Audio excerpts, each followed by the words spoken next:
Thank you to my friend Garik Israelian, who ignited that spark of inspiration within me to learn about space and astronomy. Me, who makes my living in electrical engineering here on the ground. Garik's own inspiration came from a science fiction movie that he viewed when he was a teenager. So inspiration can come from all different sources, and thank science fiction for that gift that is Garik to us. So I want to thank Garik.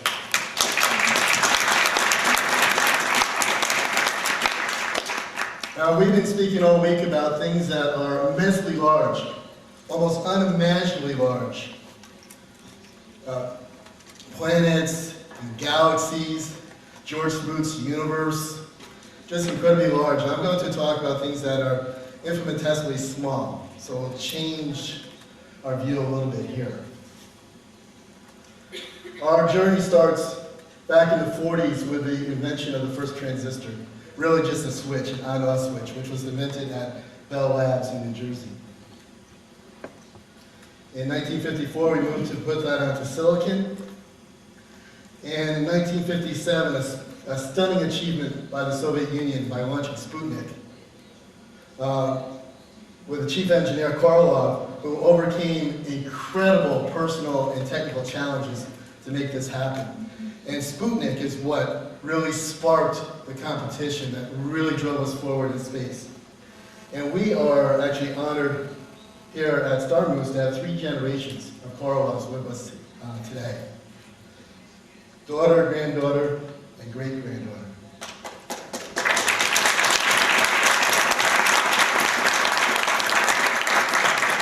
Now that Sputnik was powered by ground guidance computers, which were amazingly advanced for Russia at the time. They were all analog. And it was 1/5, those 3 computers were combined were 1/5 the power of an IBM 360, which came along very soon after in the 60s. The very next year, we had the first integrated circuit, from Sputnik to the IC, that Jack Kilby created at Texas Instruments. Now, Jack was a new employee, just graduated, I think, from Texas A&M. And here, inspiration on his part was the lack of vacation days. Since he was a new employee, everybody else at TI had gone home for Thanksgiving vacation. He didn't have the vacation day, so he had to stay. And worked in the lab and created the first integrated circuit because of that. He was honored with a Nobel Peace Prize after his death. The very next year, the Soviet Union again stunned the world by putting the first man-made object on the moon with the Luna 2, using not much more computational power than the Sputnik had. Just an incredible achievement.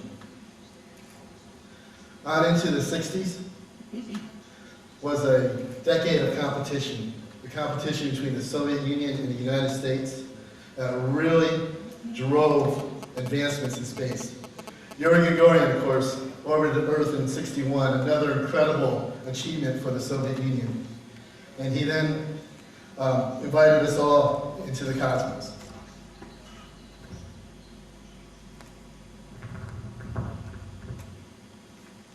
That's better.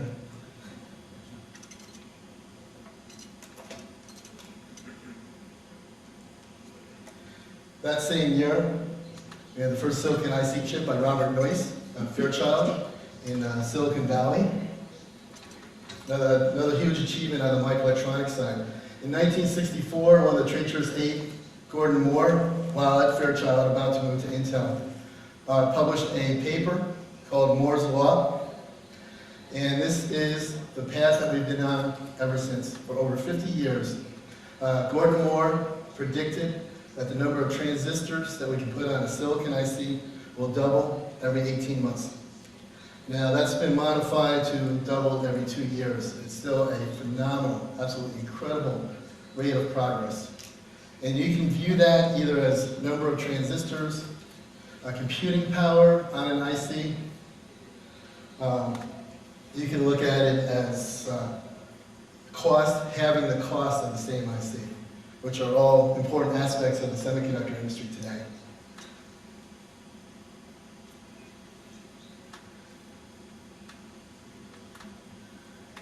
In 1965, again, the Soviet Union had an incredible accomplishment in the first spacewalk.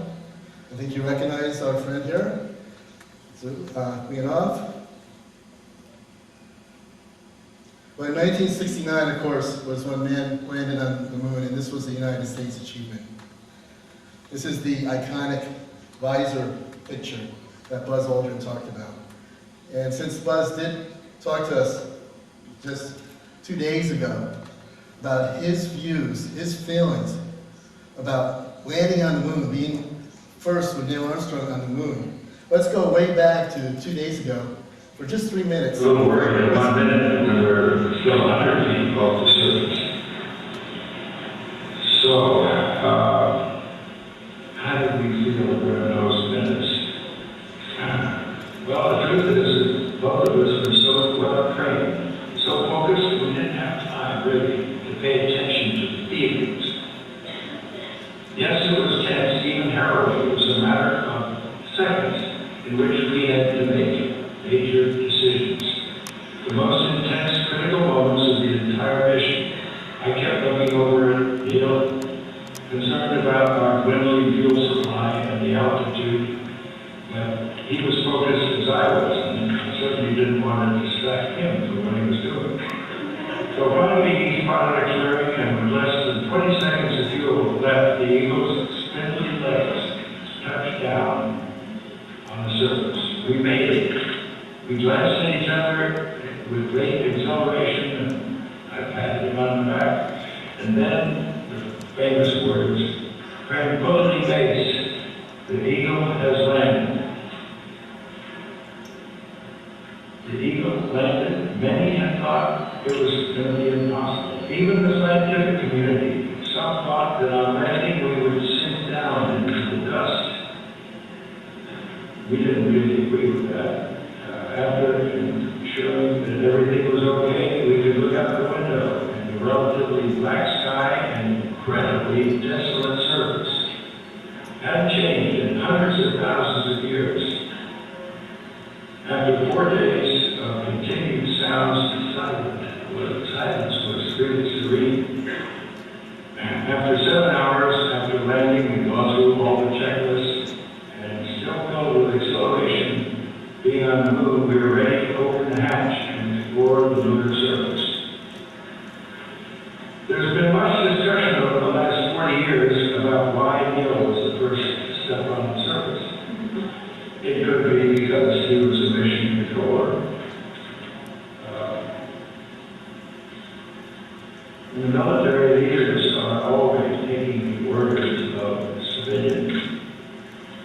That's the way our military works. It also could be because he was closer to the hatch. I'll never tell. With Neil already on the surface and snapping a few photos of me, I carefully backed down the ladder and partially closed the hatch. Be careful not to lie on my way out. As I stood on the top of my lunar dust and looked out over the barren horizon, 2 contrasting words came to my mind. Magnificent desolation. It was a magnificent achievement for humanity to harness the technology. Airplanes, rockets, landers, computers, to land on another object in the solar system. And yet, the desolation of what we saw, the lunar landscape, no sign of life whatsoever, no atmosphere, no blackness on this sunlit terrain. I've been asked many times, what did it feel like to step on the moon? For a few suspended moments of time after taking that first step and before moving on to the checklist, it struck me. Here we were, and what we were doing had never been done before. A part of me felt playful and wanted to bound around at the 1/6 gravity. Another part felt the weight of the whole world out of our every moment. We spent a total of 2.5 hours on the surface, collecting rocks, setting up experiments, taking a few photos. In this experiment, we weren't supposed to walk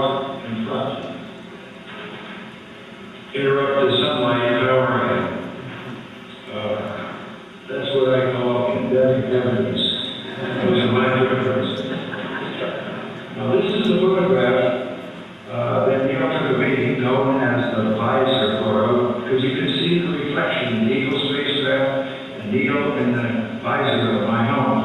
Now people ask me, what's so great about this photograph? I have 3 words. Location, location, Location.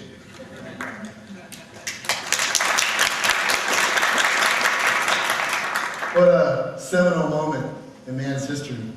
And we heard that from Buzz just here 2 days ago. Now we're starting Buzz on this because I hear there was some other guy who landed on the moon with him, but he hasn't presented his Starmus yet, so he'll have his opportunity. At the same time, 1969, one of Robert Williams' seminal inventions for astronomy, the CCD.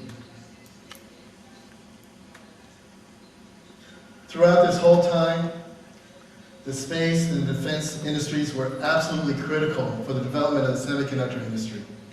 There were many, many startups that knew that they could rely on funding from the government to move forward, to advance things. And so the space and defense programs were extremely important for this new industry. In the 70s, we saw the first space station, Salyut, again, a Soviet achievement. At that time, Intel introduced the first microprocessor, invented by my friend Scanning Mazer and some others like Fajin. This is the 8088, packed an incredible 2,300 transistors into a single integrated circuit. For the first time, we went to another planet. Same year. Next year, Pioneer 10 was the first to travel out to the asteroid belt. And in '76, the Apollo-Soyuz docking presaged the end of the Cold War. Again, our friend Alexei Leonov played a very key part of that in commanding the Soyuz. In '75, personal computers started to emerge. People like Steve Wozniak were working at the Homebrew Computing Club in Palo Alto, creating their own personal computers that they could have on their own desk. A phenomenal thought at the time. In '76, we saw the first supercomputers. Cray Computer created a supercomputer then. And then in '77, the Voyager 1 and 2 took off for Jupiter and for Saturn. Just a few years later, 5 years later, the 8286 chip that Intel introduced was 26 times more powerful than the onboard computers of Voyager 1 and 2. 25 times more powerful, sitting on the desktop of anyone who wished to purchase it. 1980s saw a new era. We saw first reusable spacecraft, the Columbia, first manned shuttle. This iPhone that I hold in my hand, in the palm of my hand, is more than 600 times more powerful than the onboard computers that flew that Columbia. 600 times more powerful, right here in the palm of my hands, in your hands. In 1981, IBM introduced the personal computer. I remember the day that we did that, we celebrated, we had free coffee in the machines. I don't think we quite understood the significance of that introduction. But it was a seminal point in the development of microelectronics and computers. In '86, the United States had to rethink everything about our space program. And at the same time, the Soviet Union was launching the Mir space station. At that time, Intel introduced the 8286, which held 275,000 transistors. An incredible achievement, unthinkable that many transistors could be held in a single integrated circuit. But we're on the path of Moore's Law, and that's what Moore's Law predicted. At this time, it's getting incredibly difficult to design these chips by hand. You cannot keep hundreds of thousands of thoughts in your head at one time. And so we needed to go to computer-aided design, electronic design automation, to help us create these chips and to do these designs. And it's the advancement of EDA that's really helped drive these large designs in computer chips. At this time, Synopsys, my company, introduced logic synthesis, which brought us to another level of abstraction and allowed us much higher productivity in designing these chips. Then in the 90s, we saw the Hubble, and almost at the same time, commercial digital cameras came available. At the same time, both of these leaps forward were dependent on the use of the CCD. And the Hubble, of course, has been absolutely key in our development since. In '95, over 400 days of data in our pocket, more data than in almost any of these space missions I've just talked about. You carry around in your pocket today routinely. In 2003, China joined by launching their first astronaut into orbit.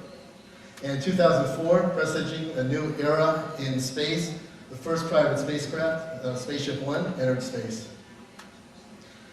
And of course, in 2009, we launched the Kepler satellite, which is absolutely key for us in discovery of outer space and George Smoot's Big Bang Theory, and just an incredible amount of discovery that we're going to make from Kepler. Last year, we're up to 650 million transistors in a chip. Incredible number. This year, just 1 year later, the latest Intel microprocessor holds over 1 billion transistors. 1 billion transistors in a single chip. Incredible, just phenomenal processing power. So here's how we progress. Here's one example of the simple cell phone. Everybody here has a cell phone. You have much more than a cell phone. You have a supercomputing device in your hand. In the 1990s and 2000s, the cell phone was actually a phone. People actually used them. The purpose was to make phone calls. And we needed a frequency of about 150 megahertz to do that. We started to add features to those phones, things like calendars, and in the early part of this decade, so bumped up to 270 megahertz. And then we got the smartphone, BlackBerries, phones like this, which are incredibly capable, that do everything, including playing Angry Birds, which I think is what most people use this for. They're good for tweeting too, which I know Brian May doesn't use his for that, but I do. And there's all incredible applications in the palm of your hand. I know we take this for granted, but this is more computing capability than almost any space mission ever.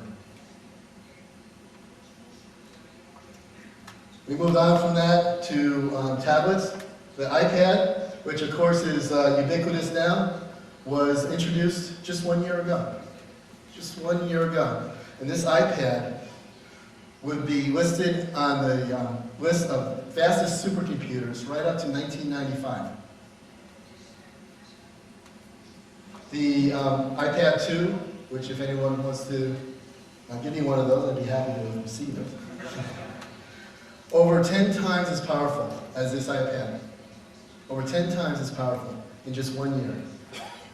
Unbelievable advancements in computing power. Look at this 85 Cray Supercomputer, one of the fastest computers known to man at that time. It was the size of about half of a VW Bug. If you include this cooling element, about the size of a Volkswagen Bug. It had to be cooled, had to be liquid cooled with a special liquid called Florinet. Cost $17 million. It was an incredible achievement. Only very rich countries and agencies could afford something like this. A place like NASA or the Department of Defense. And this iPad 2 that I'm sure several of you have with you right now, the size of a notebook, you carry it around with you routinely. It runs on a battery. That's most of the space in here is a battery, not computing power. Run all day on a battery, probably even tomorrow. And it has more computing power than that Cray Supercomputer. Costs you $500. Just incredible. And so with all that advancement in computing capability, Moore's Law driving us, doubling every 2 years. The capability that we have today, in 2 years, we'll have twice as much. We have advanced microprocessor technology to the level where we are equal to the brain power of an insect. It's an incredible achievement. In 10 years, we'll move that up to the brain power of a mouse. And by the middle of this century, according to Moore's Law, a single IC will have the computing power of a single human brain. I'm sorry, that's in 2 decades. By the middle of this century, a single IC, think about this, a single IC will have the computing power of all the human beings in the world. One IC. And there's going to be a lot of those ICs. It'll be phenomenal, just incredible. It's almost unimaginable what we will be able to do with that processing power. And it doesn't stop there. In another year, we'll double, or 2 years, we'll double the processing power of all humans on this earth, and we will continue along Moore's Law. So what are we doing? How are we applying this in space today? Well, this year we're going to visit asteroids. Actually visit asteroids. We're going to complete the International Space Station. And to date, almost 700 people from nearly 40 countries have left this planet, mostly thanks to the International Space Station. So I just did some calculations on some of the common computers. Keep us on the pace of Moore's Law. I used as my baseline the 8286 because that's a very seminal event. And you can see the IBM 360 mainframe was about 1/5 the power of the 286. 1/5 the power. I mean, everybody longed for those mainframes, and we had time sharing so that people could get access to the mainframes, and you had to schedule that time. And yet, just 20 years later, you had 5 times that processing power just on your desktop. The 486, 10 years later, advanced us by 20 times. If you look at the iPhone, this one, 750 times what was available in the IBM PC 286. 750 times. And the iPad is 10 times that capability. Another order of magnitude. And yet, we've had such achievements in space with so little computing power compared to the advancements that we have made in computing. And it's just phenomenal, absolutely phenomenal that we're able to achieve this. Now, there's many reasons why we advance computing a lot faster than what's been available in space missions, and very good reasons. But nevertheless, you can see that, for example, we went to the moon with a man-made object with 1/10,000th of the power of 286. And the Columbia, that space shuttle, that phenomenal achievement, that renewable spacecraft, it ran on about the same power as an IBM 286, a PC in 1982. But this doesn't come for free.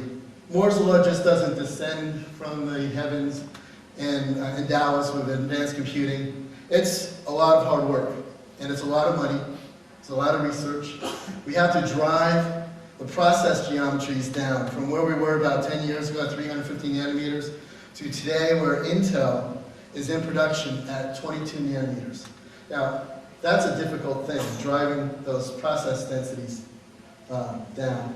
And as you do that, as you try to design at 22 nanometers, the physics challenges become more and more. You are packing more and more transistors on a single IC, and so you have to deal with higher numbers of things. So, for example, to verify 1 billion transistors, make sure that what you are designing is actually what you want.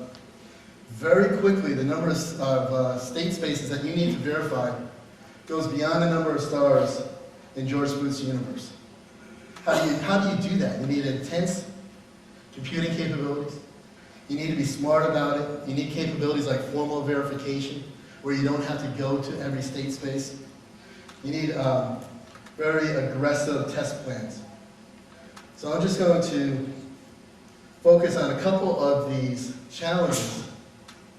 Power is a huge challenge, and as we go down and process geometries, we don't go from one challenge to another. These are all additive. You have to deal with all of these issues, so it becomes very systemic.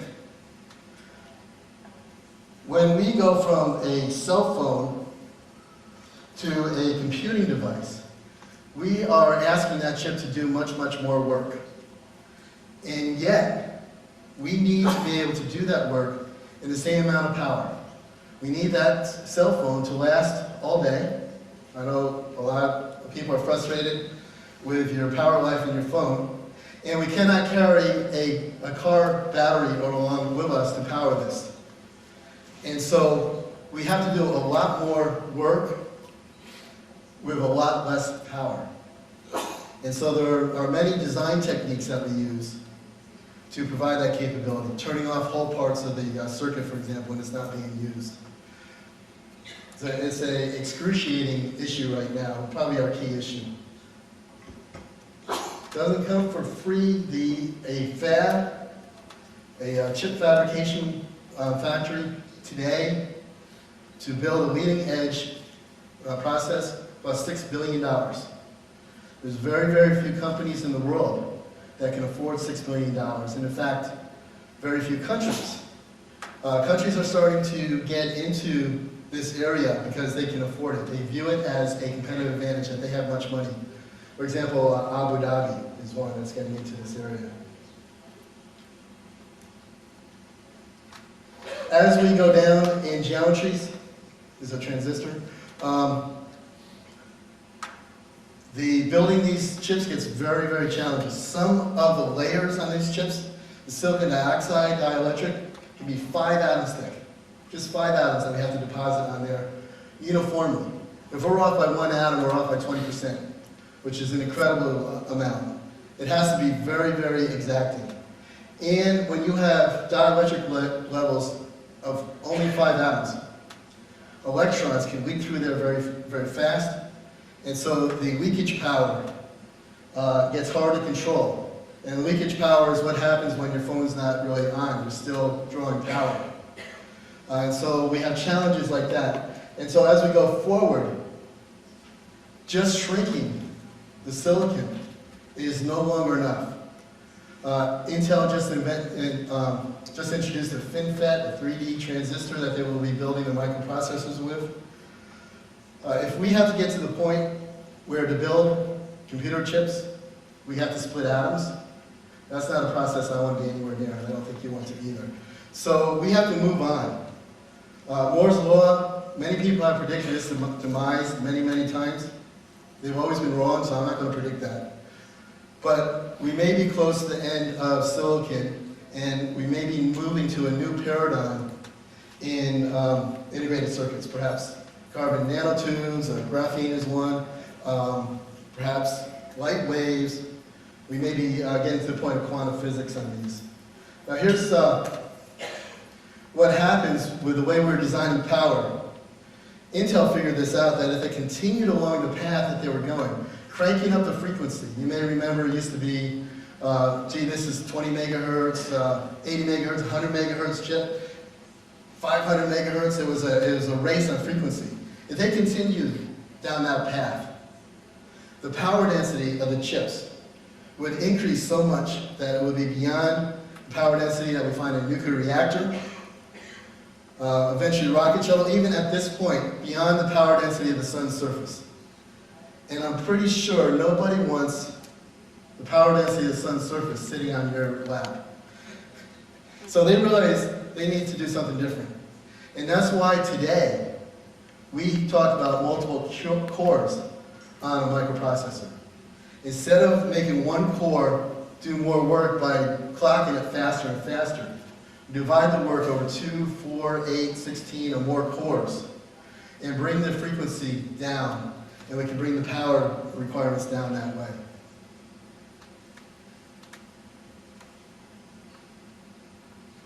So how have we applied all this computing capability. Look at your own home. The systems that are controlled by microprocessors in your home are phenomenal, making your life so much easier and better. Our cars are becoming computers on wheels. The semiconductor content in our cars is increasing phenomenally. Everything from the safety systems to the engine control to the entertainment systems are all becoming computerized, which is improving the efficiency and the cost of our cars. Communications, mobile communications is just booming.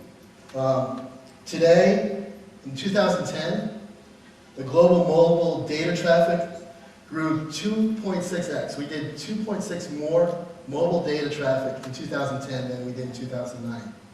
2009 was 3 times more than 2008, which is 3 times more than 2007, much faster than Moore's Law. Last year, the mobile data traffic was 3 times the size of the entire internet in 2000. So very data-driven. If you have a cellular phone network, you should be happy. And this year, we're going to go over 50% in mobile video data. More than half of the data delivered mobily will be video. Our connection speeds doubled this year. And the average smartphone usage, the amount of megabytes of data people use, doubled in this past year. So phenomenal capabilities for you mobily. We're talking about your cell phones and your iPads. Today we have the Internet of People. Tomorrow will be the Internet of Things, where all these things will be interconnected, everything in your house, everything in your pocket, and it will bring us incredible amount of capabilities that we don't have today. In space, we can do these experiments, we can do these discoveries because of what microprocessors are providing us. Here's the Mars rover. We can collect data by probes with places that man can never go to. We can operate equipment by remote control in those very hazardous places. And we can fly our spacecraft by remote control here at Earth. Where will we go? We're going to discover things that we've already heard about at Starmus. Things like dark energy, the BOSS project. Actually, Joe Schmidt talked about Big BOSS project, but Robert Williams told us about dark energy. The outer Milky Way and beyond to the edges of the universe that George Smoot talked about yesterday. Extrasolar planets that Michel Moyer is discovering at a phenomenal rate. And extraterrestrial contact, or at least discovery, that Joe Tarter is driving.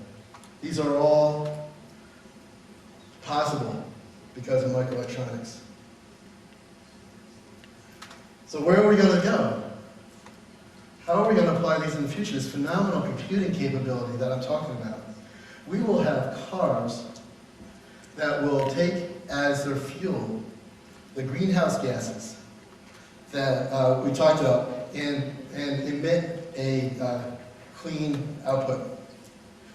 You will, if you have an appointment with someone across town, you will get in your car. Your car will already know about your appointment because it has access to your calendar because it is a computer. It will provide the most efficient route. We already do these things today with GPS, considering traffic, anticipating traffic. It will drive you there itself. It will know that you're going to be late even if you don't know that yet. And it will contact the person you're meeting with. Let them know that you're going to be late. It will adjust their schedule. It will ask you if you want to make a phone call to talk to that person, and will dial the phone for you. On the way there, while driving you there itself, it will be much more efficient than any human driver.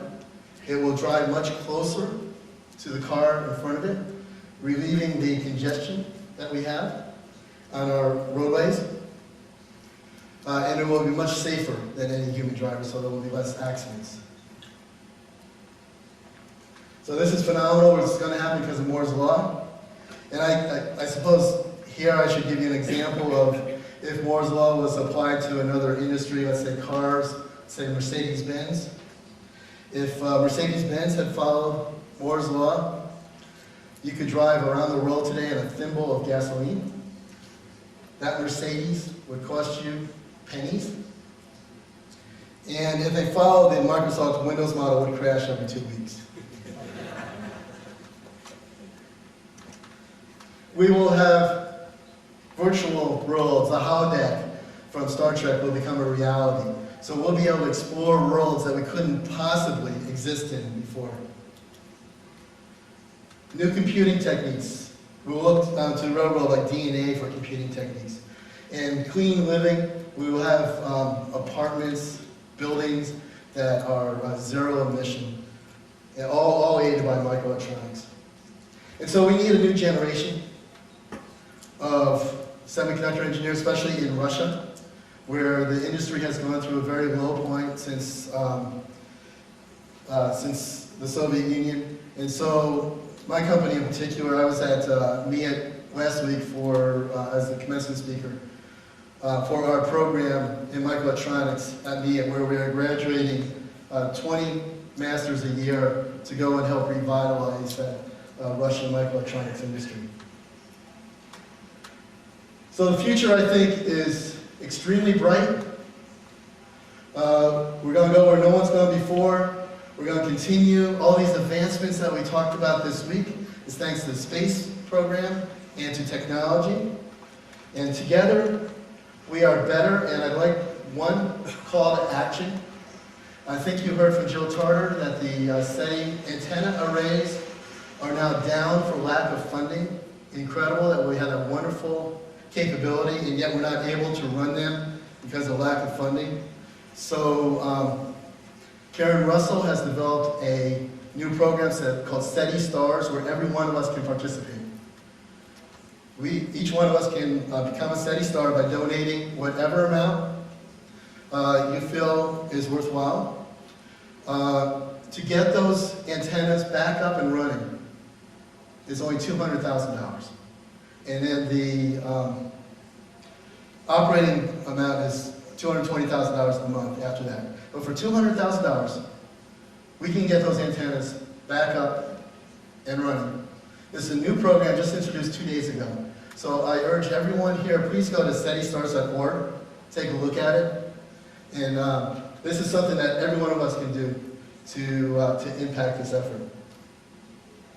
So thank you, spasibo, and gracias.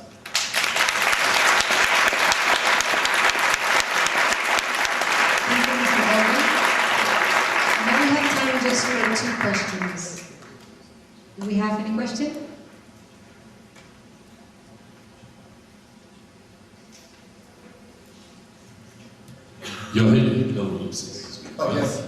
Joachim Glückmann from Germany. Thanks for your speech. It's for me unbelievable, the speed of how it goes on and on. But let's focus on TV. TV. I remember black and white TV. Then we got color TV. Now high definition TV. In the near future, 3D TV. But I've realized that the program is getting worse. And the level of stupidity broadcast through TV is getting high, maybe at a higher speed than the technique itself goes further. So it's, to use a term of you, incredible how technique is going on. But the stuff that's transported, especially in TV, when I listen to my students, they get a cell phone, well, I'm now here. What kind of information is really necessary for us? I should say that technology is neutral. It can be used for good or evil, which I think a lot of the programming is today. And I think that your question goes very much to Brian May's speech of yesterday. It is how we choose to use that technology. And I think that the biggest challenge from Brian's speech was how can we impact that? What can we do to impact that? And I wish he had a call to action yesterday, a direction for us to take. And we should work with him on that. I don't know what to do about a TV program, I apologize. But I think that if any of you are TV editors, here's your opportunity. So, thank you. Okay, next question.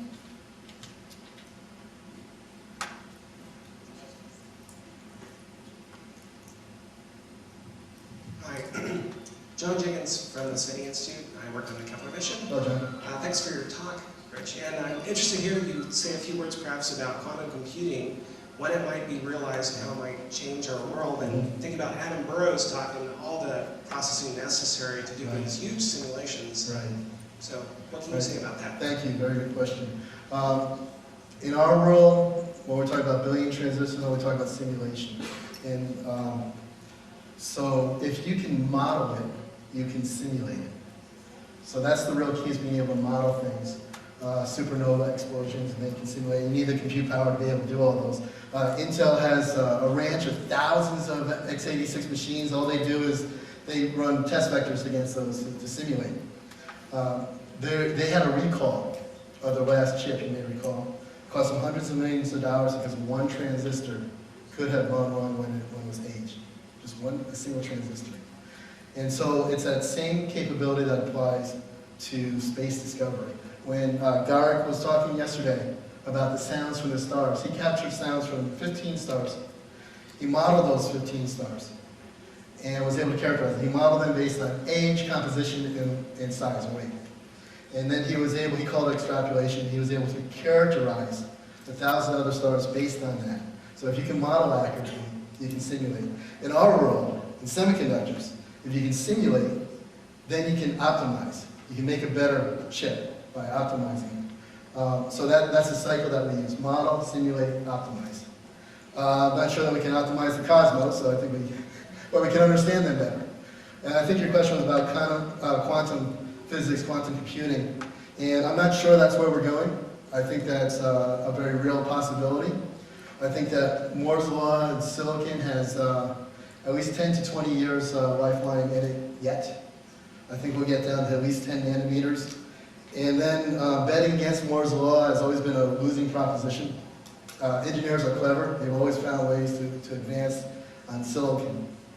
So eventually we'll get down so small in physics that quantum physics will come into play. And I don't know, when those electrons start bouncing around that chip unpredictably, or at least today unpredictably, I don't know what will happen. We'll see when we get there, I think. Thank you very much, Mr. Plummer. Well, the last question.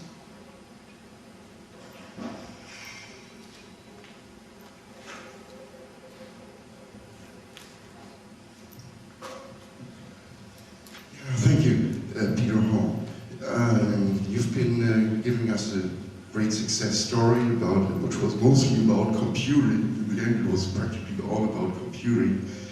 And I would like to call attention to the fact that computing is only one factor in man's spaceflight. I mean, we were celebrating an anniversary of man's spaceflight at these times, and you have yourself mentioned that all these great successes of the Apollo astronauts were possible with quite little computing power. That's right. And furthermore, on the very first day, Buzz Aldrin made a comment which caught my attention.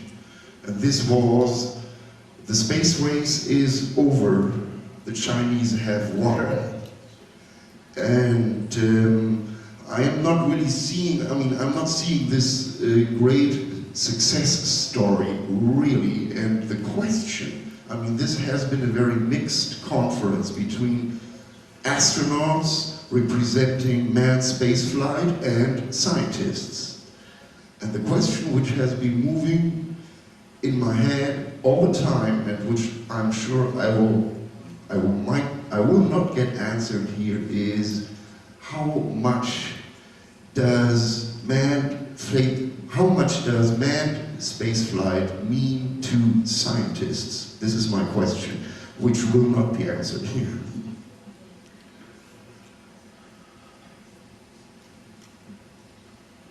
Of course, that's a very difficult question. I think we've seen scientists here all week try to address that question and give us a glimmer of the answer.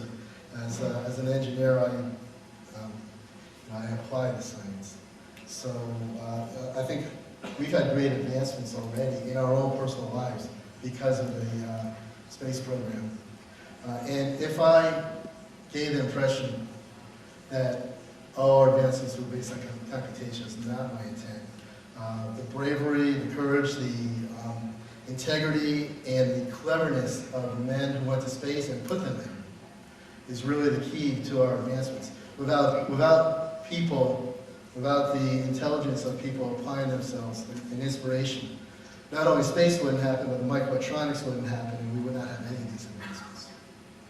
And so I thank you very much for your time.